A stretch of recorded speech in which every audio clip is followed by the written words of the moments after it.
Hello, and welcome to the Canadian Story, where we discuss what Canada is, what Canada could be, and what Canada should be.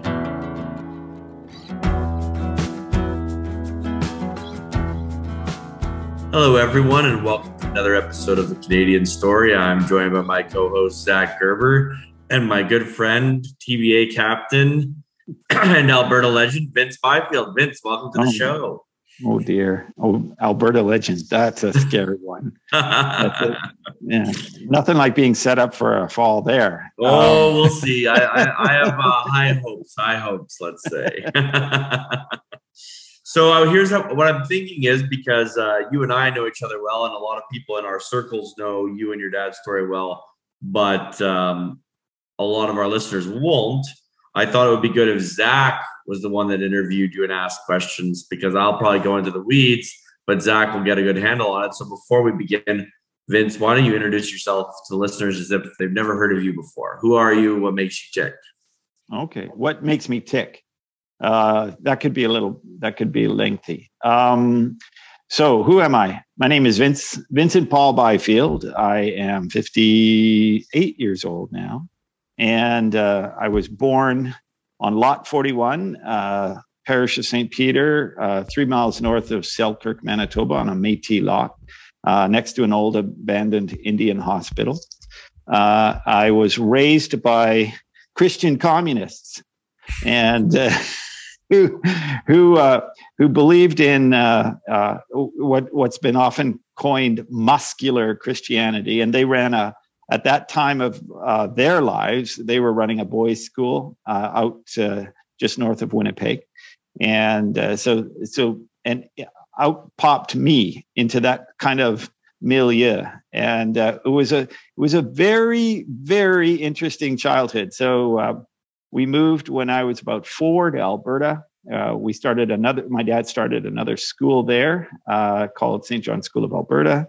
And then shortly after, a few years after that, Dad got the bug again to go into the news business. So he started up a magazine called St. John's Edmonton Report. It grew into what became best known as Alberta Report News Magazine. And from day one, from the first issue coming off the press, I was working for I think I was one of the highest paid people, because everybody on the Christian commune was getting $1 a day, and I was getting 60 cents an hour. I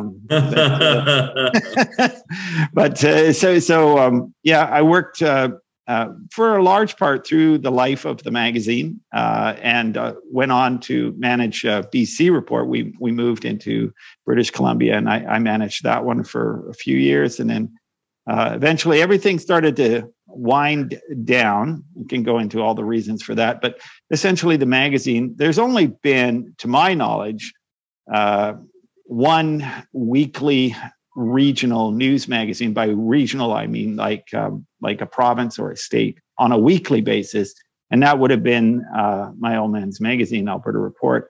Most regional magazines have to wind up becoming monthly.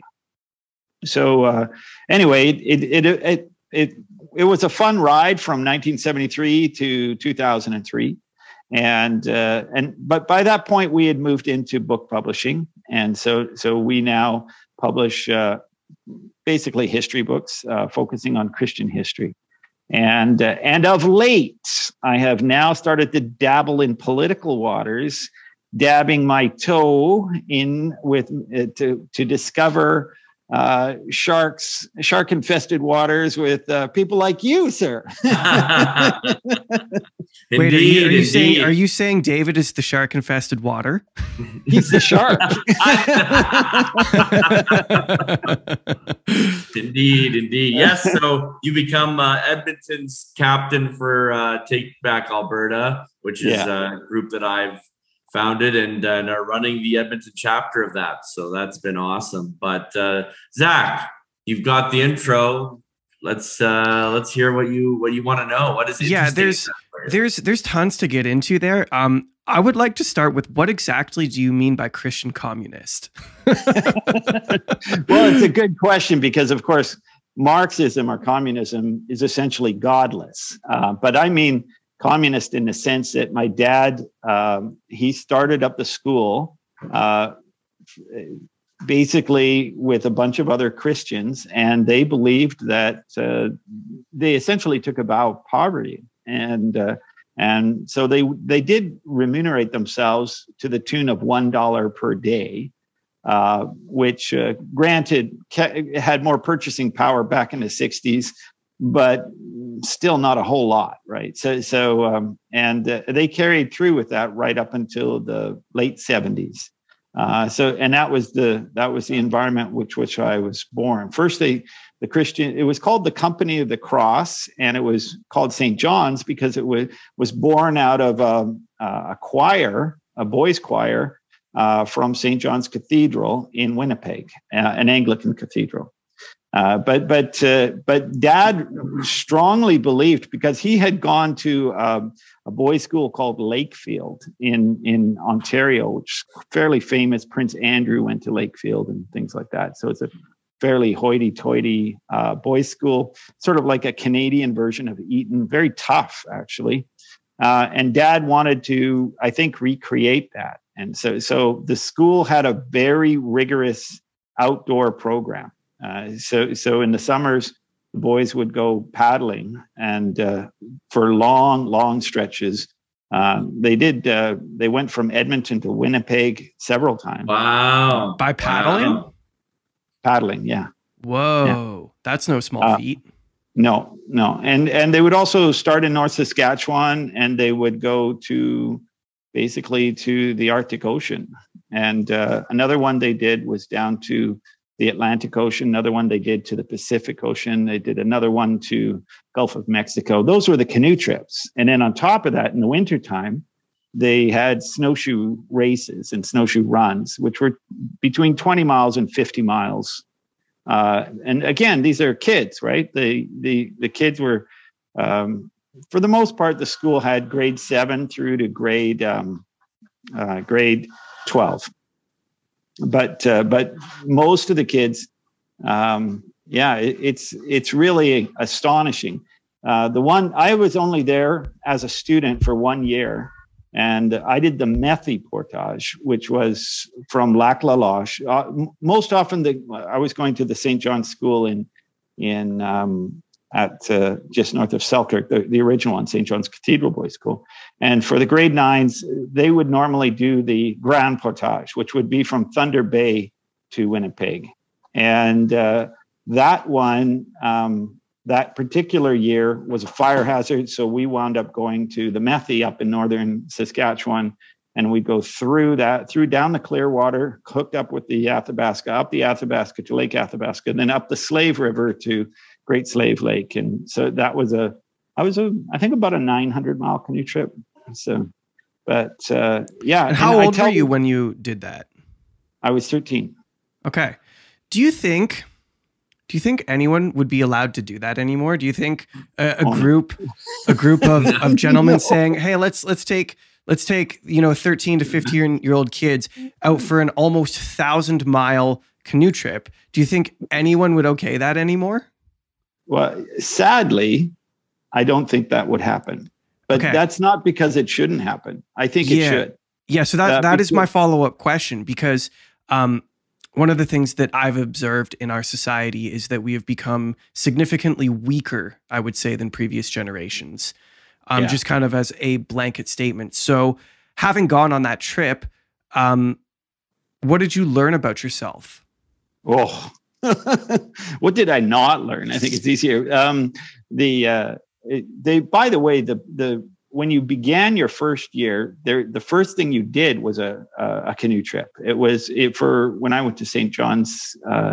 They did one was typically the English River. You'd go into northern Ontario, and you would paddle to the school, which was just north of Selkirk. It's about a 300-mile canoe trip, but it was sort of your first taste. And for the kids, it was a big shock. It was a lot like going into the army, right? The first thing that back then, you'll remember, I see you have short hair, Zach, but back in the 70s, because I was going to the school in the late 70s, everyone had long hair. And the first thing they did was get rid of all that long hair.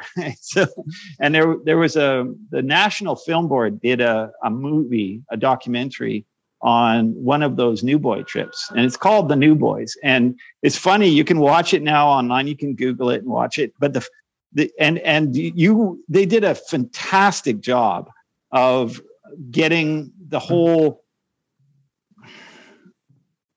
kids facing their own selves, really, through all of these mostly physical challenges, but of course a lot of mental challenges as well. So they had the documentary, and they show the kids all the way through the process from beginning to end. And they all come in with the long hair, they all get it shorn off. That's the very beginning. But there was one of the things I liked most about the New Boy trip that they did is they really captured the Christian component, because every morning we would pray, every evening we would pray, and you actually came to welcome prayer, because it was a respite from the rest of the day. If you watch the movie, and I strongly encourage people to do so, you see the kids begin as kids. And then when they return to the school chapel, they are very, very different individuals.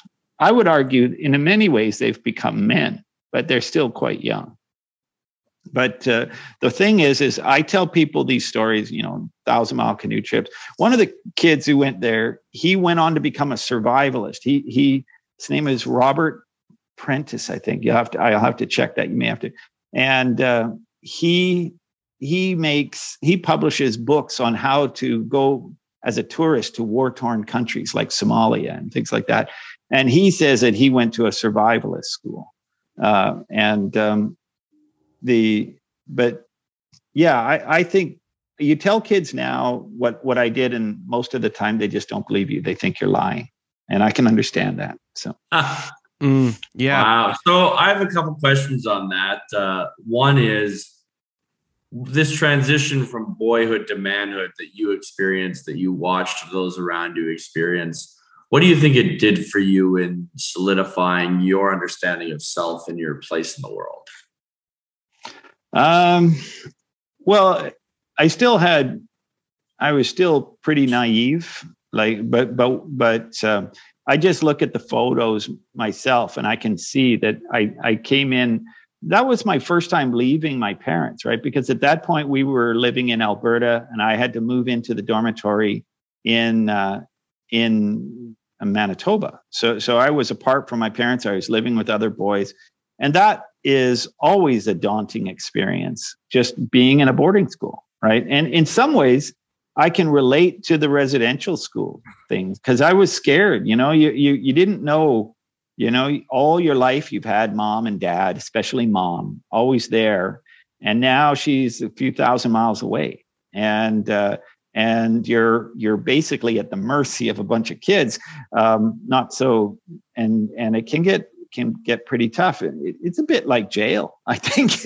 And so, but you learn, you cope, you manage, and everybody had chores to do, right? That was part of the deal. They were able to keep the tuition down because there was hardly any staff, because the kids did all the chores. I was kitchen crew, but others would be doing cleanup crew, or others would be, taking care of the dogs, because we had dog sleds and huskies, and others would be in charge of meat, because we would go door to door selling meat. Dad was a big believer in teaching kids how to be, how to sell them, not learn how to be a salesman, right? And not just meat, but later yourself, right? So it was all in all, it was a fantastic program. I loved it.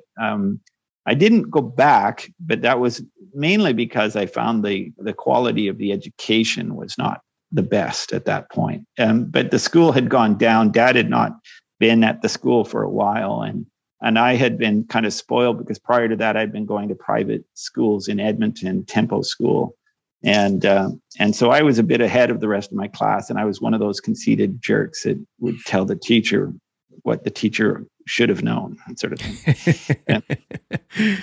So you have a non-traditional education, private school, and this boarding school. How do you think your educational experience plays into how you conduct yourself today? Well, it is interesting because I then went so I did Tempo School grade 7 and 8, grade 9 I did at St. John's, grade 10, 11, and 12 I did here in Edmonton at Old Scone Academic, which has now gone on to become sort of an elite school for this. It's still a public school, but a lot of the kids that go into it are really academically competitive. Many of them go on to take on careers in medicine or in some kind of science, or some go actually into, of course, law. And so many of my classmates have gone on to do those things. And meanwhile, I've had this sort of very sort of kaleidoscopic life, and in so many ways, mainly because I've often been either wanted to go back into the family business or had to go back into the family business for one reason or another. My sort of natural forte is numbers, arithmetic. And so I have a degree now in computer science. And so most of my siblings in the family business were writers. So someone wound up having to make sure that, that we were able to get the next magazine out. And so I wound up being more the behind the scenes guy for that sort of thing. But anyway, yeah, I'm not sure I'm answering your questions. No, you're doing great, man. So how did you get plugged in with TBA?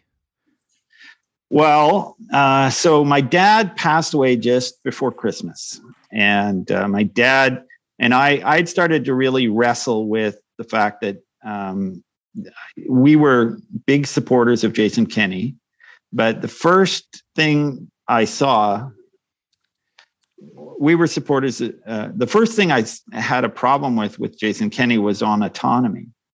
He had promised that he was going to do a fair deal panel, and I had gotten to know Drew Barnes. And what Drew Barnes was telling me about the fair deal panel was very different from what I read. And so I started to realize that sovereigntist or separatist sentiment in Alberta was a lot higher than people were saying. And so I called out Jason in an open letter that was published in the Western Standard.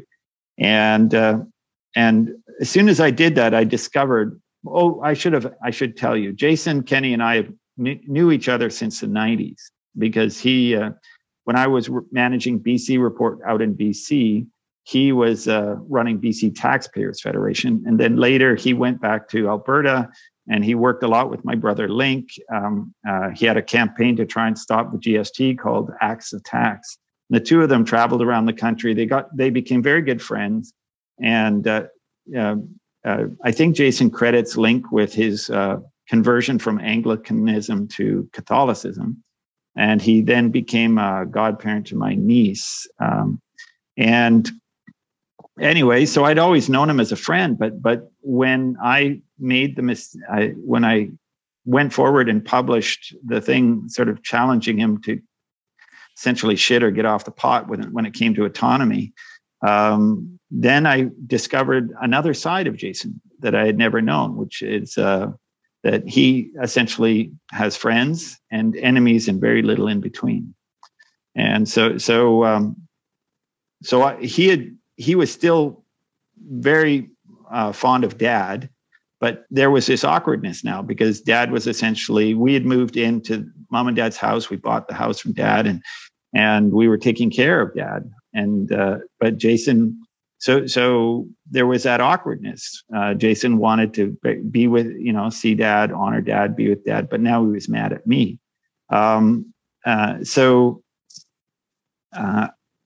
When Dad finally passed away, Dad backed Jason right until the very end. And his big concern always is not so much autonomy, not so much lockdowns or vaccines. His worry is that if we bring in another NDP government, this one might actually stick, because they were sort of caught unawares the first time around. But he was pretty sure if they got in again, that they would do everything in their power to stay, and that would just sap the spirit of Alberta permanently. And so he was very, very, very afraid of the NDP taking power again, and as was I.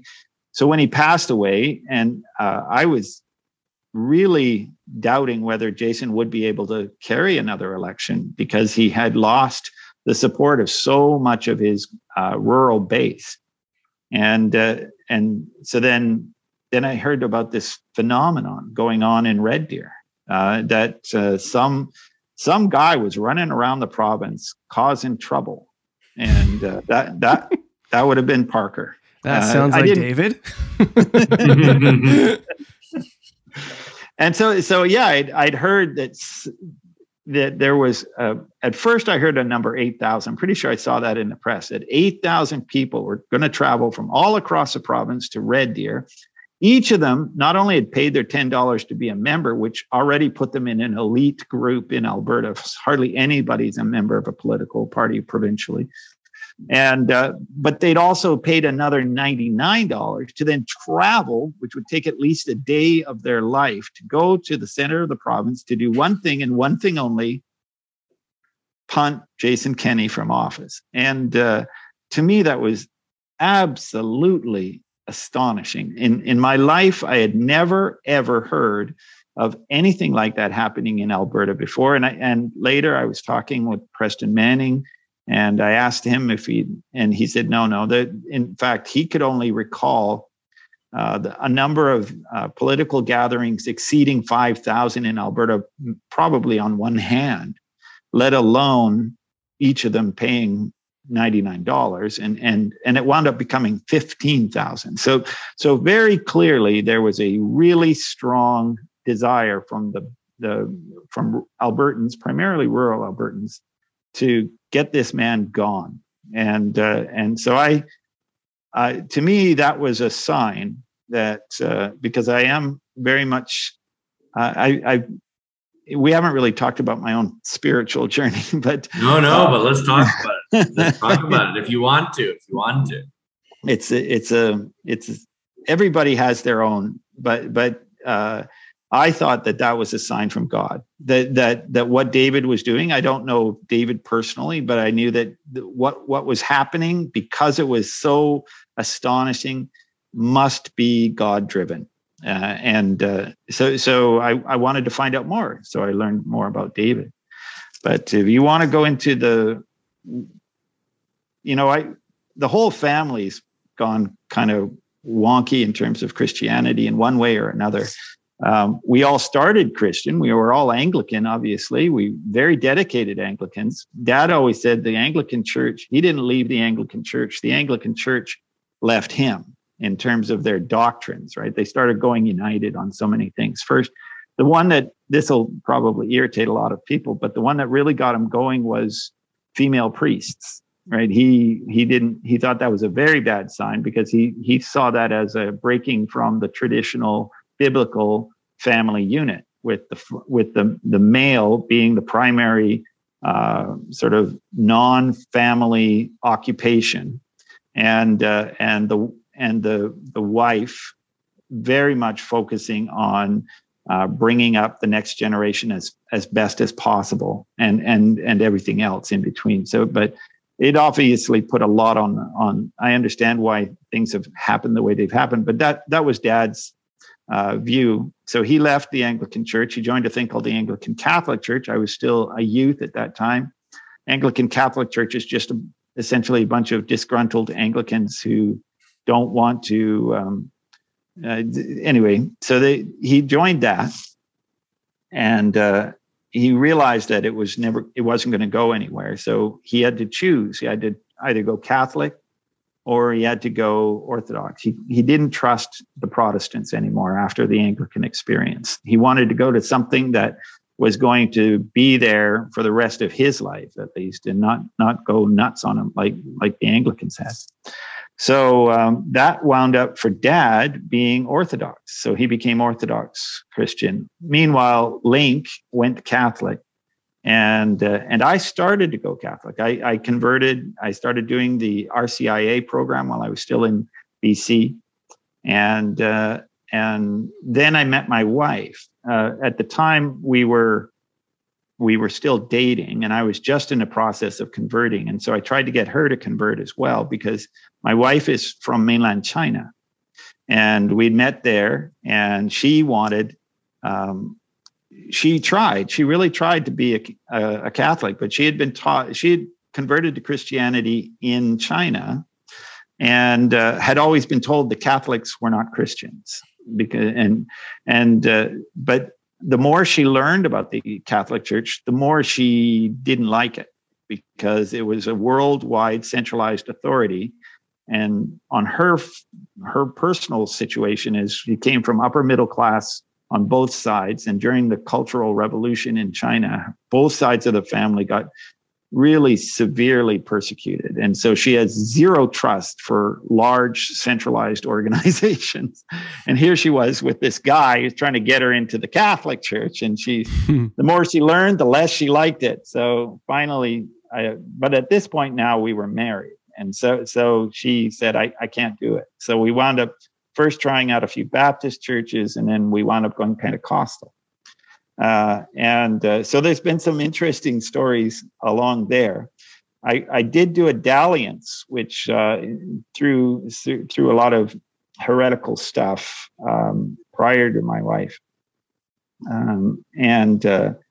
So actually, first I dated a girl who was her father was a Shinto priest in Japan.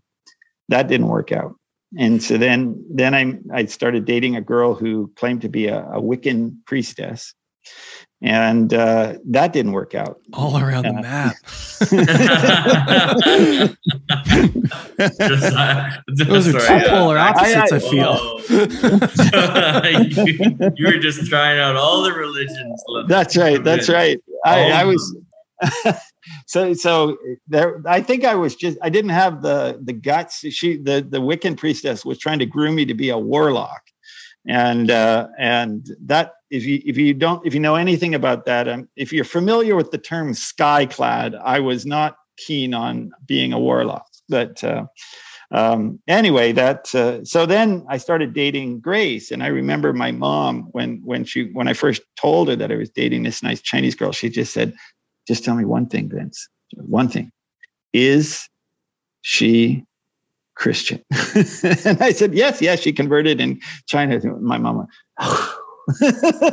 she said, "It'll all work out." She said, "You're going to have lots of trouble with the culture and everything, but it's God, if you've got God on your side, you'll be fine." So, and that's true. It's been 20 years, and I've been so blessed with my wife, there have been a lot of cultural issues for sure. But nonetheless, I had always had this real challenge when I was back in Anglican days. I was a choir boy in Edmonton. I went to All Saints Cathedral. I was the head choir boy there, and I just found the whole thing very hypocritical, because we would be asking for forgiveness, and then right after that, when there was a lull, I would hear the ladies in the choir behind me starting to gossip with one another while the minister was doing the sermon. And I thought, this is so hypocritical. Here they are. They've just asked for forgiveness, and I'm hearing them badmouth this lady or that man or whatever. And I just found the whole thing very hypocritical. So Dad gave me the option at 16. If I didn't want to attend church anymore, I didn't have to. And boom, I was gone. Right. So then I got into film school. I didn't go into any of that. And I discovered when I would go home that even though I didn't think I needed God, but my outlook had started to change. People, just in terms of the vernacular, I was dropping like F-bombs left, right, and center, and my family just sort of was shocked to see that happening. But I had a real challenge. I was never atheist, And I briefly, I was agnostic, but I had to, it wasn't very hard for me to become deist, because just the whole concept of everything happening by accident is just too hard for me to fathom. I don't have, I like the, the line is, I don't have the faith to be an atheist, because it's just such a stretch, right? For this all to just happened out of nothing, right? So, but the one that I really got hung up on was Jesus. Was he really my Lord and Savior? How could he possibly know every hair on my head, right? It just, when I prayed, I didn't get anything, right? So I was really having a hard time with that. And then in a very backwards way, I became a Christian through an area that is essentially considered heretical now. And that's through, let me put it this way. I was watching a show, and there was a young man, a little kid. His name was James Leininger. And he at the age of 2 had he was starting to draw. He was having lots of nightmares, and his parents discovered that he started to claim that he used to be somebody else. And when he drew, he was drawing pictures of fighter pilots. And he, as he got older, he started to claim that he used to be a fighter pilot in World War II and stuff like this. And his dad had a real hard time with this. They brought him to, they were Baptist, but his parents swore that they were not a military family. All he had was, Teletubbies and Barney growing up. But anyway, this kid really, his story really struck me. I don't want to spend a lot of time on it, but I became fascinated with essentially what is called reincarnation, but not the Buddhist version where you become, you can become a bug or something like that. From what I could tell, there was some really interesting research that I stumbled on by people like Dr. Ian Stevenson and others, Dr. Michael Newton. I don't want to get into them now, but essentially they claimed that reincarnation from human to human was very real, and they had evidence to prove it. And the evidence was still essentially psychological. To his credit, Dr. Ian Stevenson, he used to be the professor at McGill. He looked at about 20. He's dead now, but he investigated about 2,500 lives and found all sorts of fascinating things when it came to reincarnation. But my biggest problem with reincarnation was that the church is pretty clear that it's a heresy. And so I had to try and find more on this. And the more I discovered, I was open to being, wrong on this, but at the same time, it helped explain something that I had a hard time with before. And that is, if reincarnation is indeed true, then there's obviously some sort of mechanism or structure on the other side that is involved in every person's individual life. And the one that I found most interesting probably was Dr. Michael Newton. So but anyway, he essentially concluded, after investigating about 2,000 people himself, he's also now passed on, that souls keep coming back and back from essentially heaven to reincarnate. To improve their character. That's the part that carries through from incarnation to incarnation.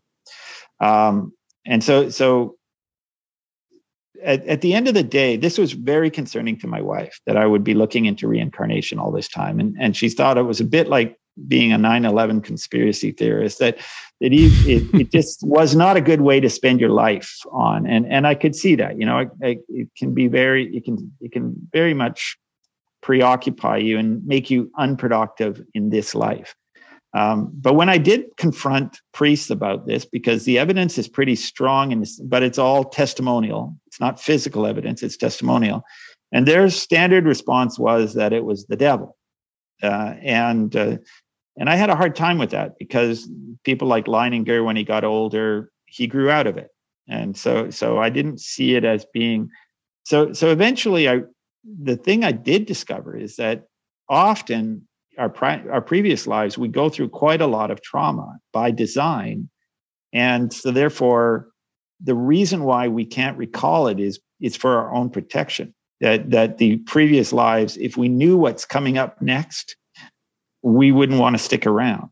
And so that's why it's sort of built in that way. And I decided to just let it go and focus on, because it solved something for me, which was there is a hereafter. There is someone who is actually interested in Vince Byfield, the person, intimately.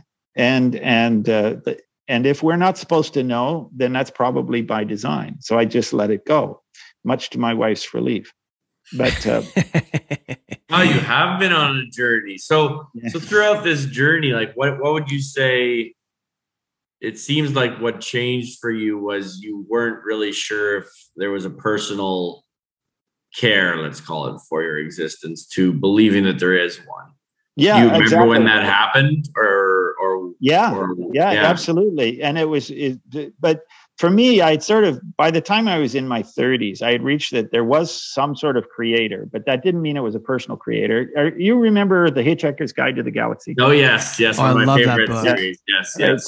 So I think it's in there that they sort of come up with this idea that, that it's possible that all of humanity sort of evolved out of a piece of alien tourist garbage, right? So humor like that, right? And I thought, well, that's entirely possible, but it's a terribly empty way to live. It's quite a pessimistic way to live your life. And all the people that I noticed in life that got everything done in life were not the pessimists. The pessimists actually got hardly anything done in their lives. And they always felt very proud of it, that they always knew best. And we see it right now, David. We're seeing it with Danielle Smith, right? There's people who have to be right that she's not going to work out. They have to be, and there's always going to be individuals like that. But the people that I learned to admire, chiefly my own father, did not take that attitude. They would see the good things.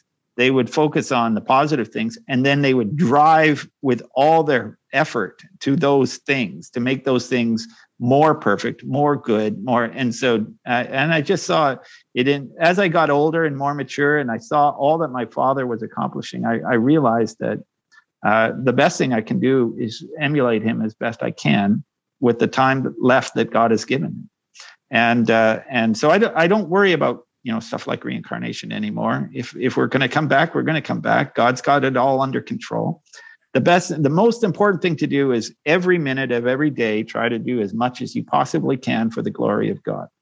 And I think that's pretty much the motto my old man worked under. And so I try to emulate it as best I can now. So I don't know. And speaking of that, tell us, for those who don't know, Zach doesn't. He's not an Albertan. Zach, why don't you ask a few questions about who Vince's dad was? Well, I mean, you've keyed up the question. Who was your father? Okay. I know he was involved in the school, but I mean, I don't know a whole lot more. Okay, so I first, a little bit before the school, my dad was a newsman. So and his father before him was a newsman. Vernon Byfield worked at the Toronto Star, and around the same time as Ernest Hemingway. There's a story that did Ernest Hemingway work at the Star? Yeah, I didn't know that. Yeah. In fact, the story goes in our family that Grandpa Vern got offered the Paris assignment before Hemingway got it. But Hemingway went to Paris working for the Star. Anyway, but Dad, apparently Vern turned it down because of, he was a family man or something like that. But I don't know how true that is. There's a lot of stories swirling around our family. So, but nonetheless, he was a newsman and he was an alcoholic big time. He spent almost all his money either on the racetrack or in the bar. And so my dad grew up very much in the Depression. He was born in 1928, grew up in the 1930s. Literally having to work to pay the rent because his dad wouldn't. right? So, and they got booted from apartment to apartment on a pretty regular basis. So that was that had a big impact on Dad, and but nonetheless, he wound up in the same news business as his father, and so he went to work for the Washington Post, and then went to work for the Ottawa. He met Mom at the Ottawa Journal, but he did work in Toronto for a while first, and then Ottawa Journal, and then he went on his own. But he wound up with 4 kids living in Winnipeg as a city editor. He was city editor of the Winnipeg Free Press. I think he was, 56. He was 28. He was 28. And just so you know, city editors are normally people in their 50s or 60s, right? So he had already pretty much hit the top of the podium. There wasn't much farther for him to really go, and he was already 28. And he'd won the National Newspaper Award and stuff like that. And but he was very much a newsman, and he was good at his job. And so then he got religion, right? He had to. Everybody finds their way to God in a different path. And for my dad, it was very much through C.S. Lewis. And Dad just absolutely loved Lewis, and became very involved with the Lewis Society, and from that started the schools. But after he started the school in St.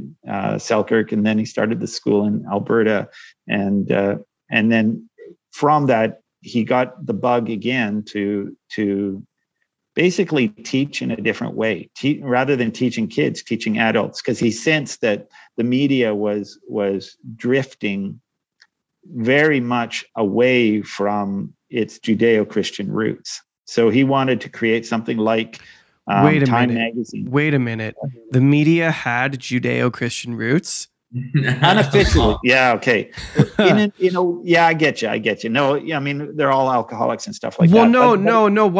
The reason I say that way is because, I mean, if you've listened to any episodes of our podcast, you know that I have a rather tarnished view of where the media happens to sit currently. I would have never had any concept that I ever had any quality toward that, like toward any faith at all. That would have been before my time. So that's just an interesting thing to think about. No, okay. All right. So you raise a good point. My dad, I think that, my dad believed very much in pontificating. Essentially, he loved to, and so he became Christian. In fact, the publisher of the paper, and I think it was Clifford Sifton, might be wrong there. I think it was Clifford Sifton at the Winnipeg Free Press. One of the reasons why Dad rose so quickly as from sort of cub reporter all the way to city editor is because he was so very much Christian. And the publisher of the Winnipeg Free Press was so pleasantly surprised to see such an eloquent Christian in the news. So your point's accurate. And my grandfather too. Dad was the anomaly, not but he wanted to change it. So he started up St. John's Edmonton Report in Edmonton as a weekly, and it was it didn't actually try to be sort of Christian. It just kind of happened that way. It became very clear that the Judeo-Christian background milieu would just permeate the stories. But the stories were news stories. They were not opinion pieces. They would cover things, but they always covered it sort of from a Judeo-Christian worldview, really, but not wear it on your sleeve Christian. It was there, and people liked it. It resonated. The Alberta Report got up to a readership at its height of 500,000 Albertans. So it was very common. It was super popular, especially around the time of Pierre Elliott Trudeau and Marc Lalonde and the National Energy Program. When that came out, Dad and the Alberta Report came out hard against it right away, and so few others did. And there are other stories like Dad. Nothing would ever stop Dad. So we were a regional weekly news magazine, and the Canada Post back in the 70s liked to strike a lot. I mean, you probably don't remember any of that, Jack. It's all before your time, but sure is. Yeah. If you run a weekly news magazine and the Canada Post goes on strike, that's it. You're dead, because if they're on for any length of time, you're not out. You can't get your bills out. You can't get your magazine out. Everything really hinges on Canada Post. And so when they went out for a long stretch, Dad just said, we'll just have to start up our own postal service. And so he lined up paper boys all over Alberta, and he created a stamp. Now, the weird thing is that Canada Post had a monopoly. So it was illegal for you to have a postal service, even when they're on strike. You're not allowed to have a postal service. So Dad I just said, screw that. He set up this postal service. We created these stamps. Legally, you can't create stamps. So the stamps say on them, this is not a postage stamp. Then it says anywhere in the province for $1, right? And the funny part of it was in the back of the stamps, you'd see these red dots. But if you took a loop to it, loop is like a magnifying glass, right? The printers use them. And you really examined those dots, you'd discover those dots are actually that.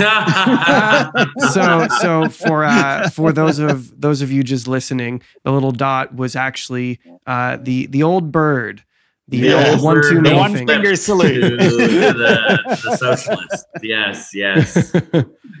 That's funny.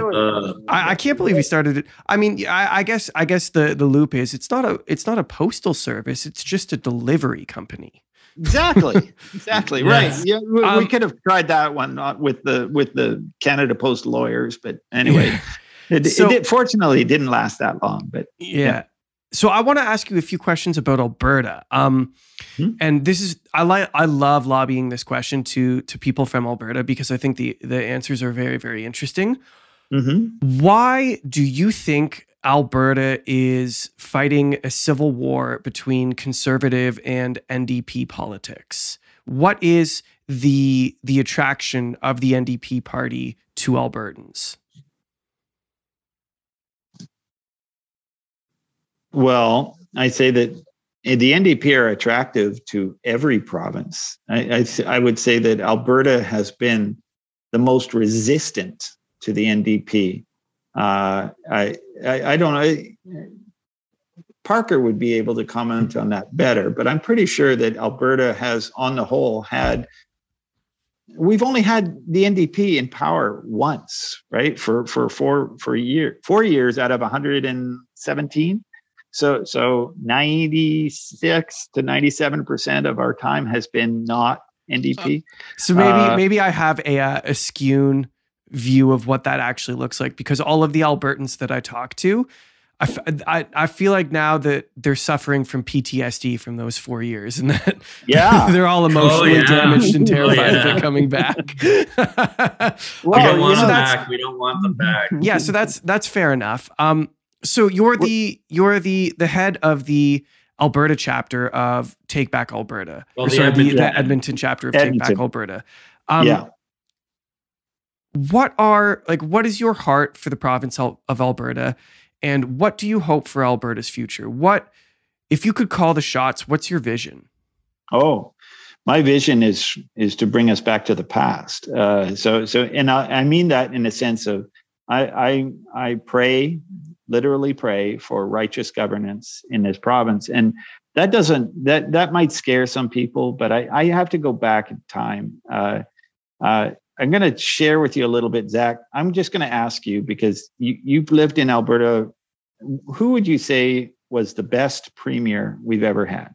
So I'm an Ontario kid. I haven't lived in Alberta. Yeah. You've never lived in Alberta at all? I've come to Alberta many times. I spent 2 weeks on David's parents' farm when I was a young boy, shooting gophers with David. My background is in the music industry, so I tour a lot. So I've been to Alberta many times to do shows. All right. But I've lived in Ontario almost my entire life. Okay. All right. So, but you should be familiar enough with a few of the premiers of Alberta, right? You must know. Like, can you name any other premier? I'm sorry to put you on a spot. No, that's okay. I can only name Kenny and now Danielle Smith. Woohoo! Okay. All right. Well, I'm going to go and tell you a little story. So okay. Yeah, please do.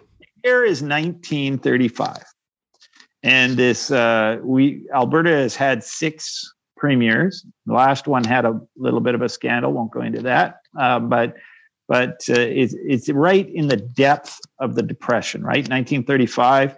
There's a world depression going on. The unemployment is at record highs. And in Alberta, you can add to that a really, really serious multi-year drought. And so Alberta has nothing, really. It's primarily an agricultural community. Oil will not be discovered for another 10 to 12 years. So that agricultural community is just suffering no end. I remember as a kid in the 70s, I saw a documentary show of a family going up for food, an Alberta family going up for food to a food truck. And they're being asked how many people in their family have died since the last time they got food. And the woman says one of their kids died of starvation. Well, I don't know whether died since the last one.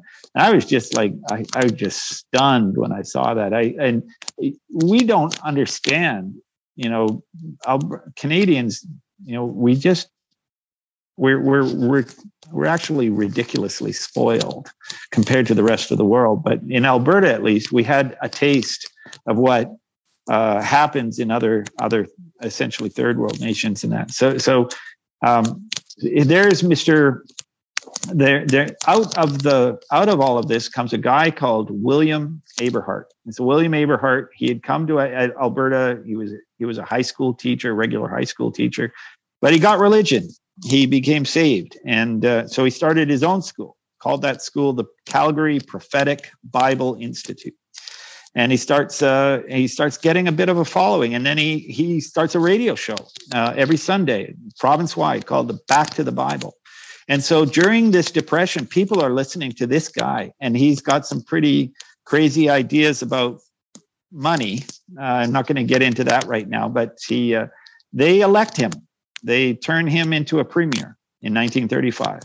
And so at that day, in 1935, the budget of the whole province of Alberta was $18 million. $6 million of that $18 million was interest on debt. So they were cut off. The banks wouldn't give him any more debt. So whether he liked it or not, he could not declare deficits.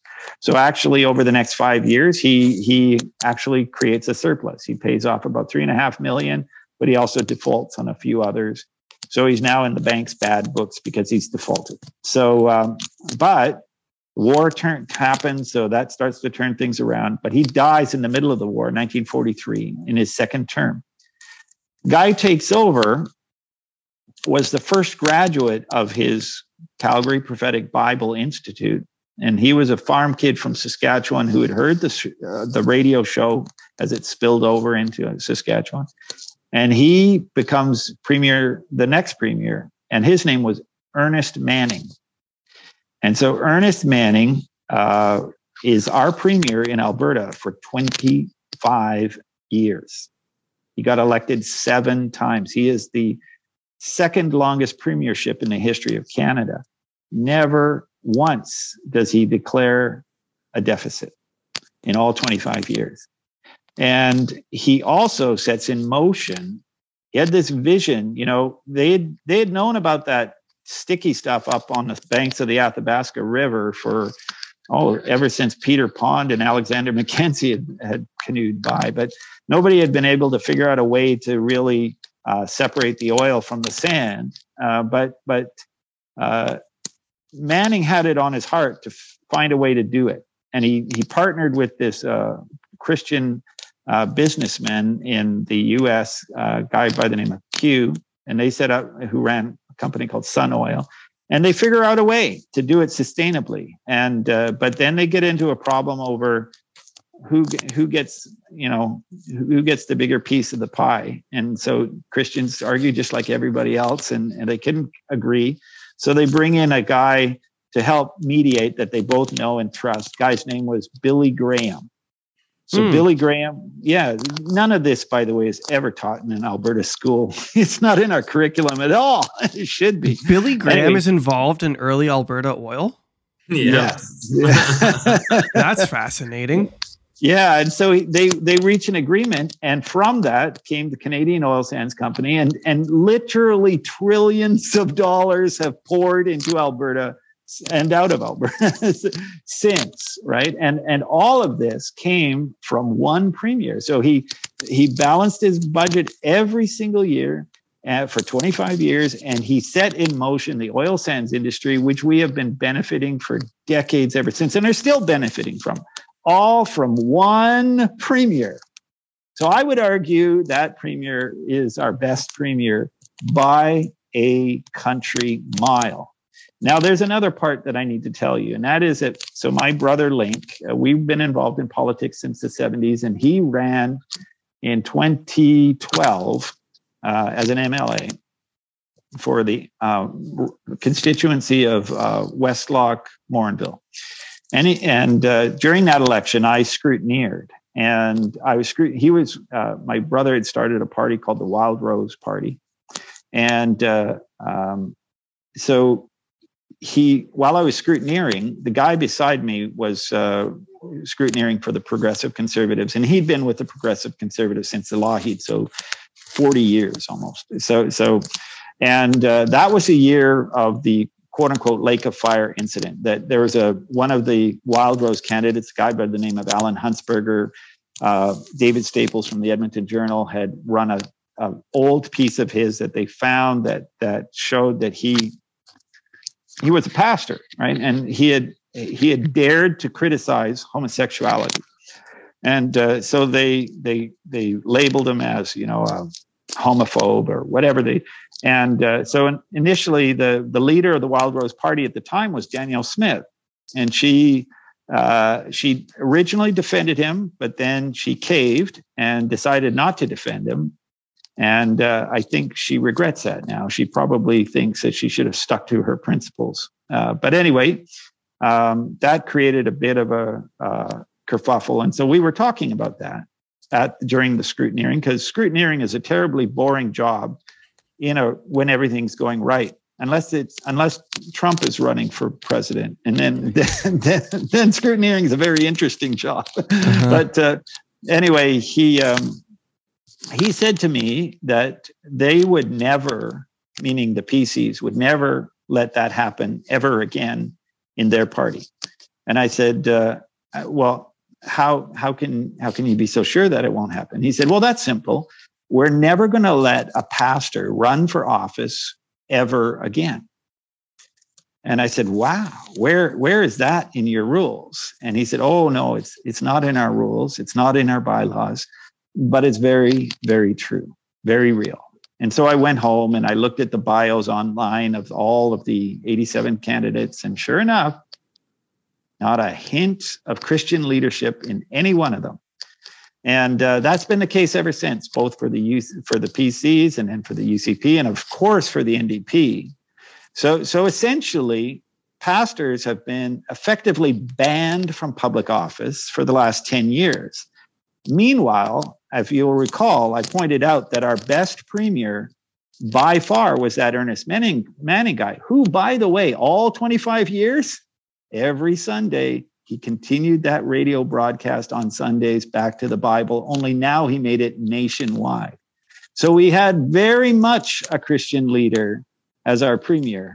And so those there's been this sort of attitude that Christians should stay out of politics, that they're too judgmental, that they push their Christianity on others or their morals on others. And that wasn't the case with Ernest Manning. Ernest Manning got elected 7 times. You don't get elected 7 times by pushing your your morals on others. He got elected 7 times because he said he would do something and then he did it. They used to call that thing what was it? Oh yeah, integrity, right? Remember that stuff from days past? Well, Vince, we're over our hour already, and I promised I'll keep an hour. But thank you for coming on. Thank you for sharing, David. Really quickly, I have one more question. I know we're stretching it, but I have one more question.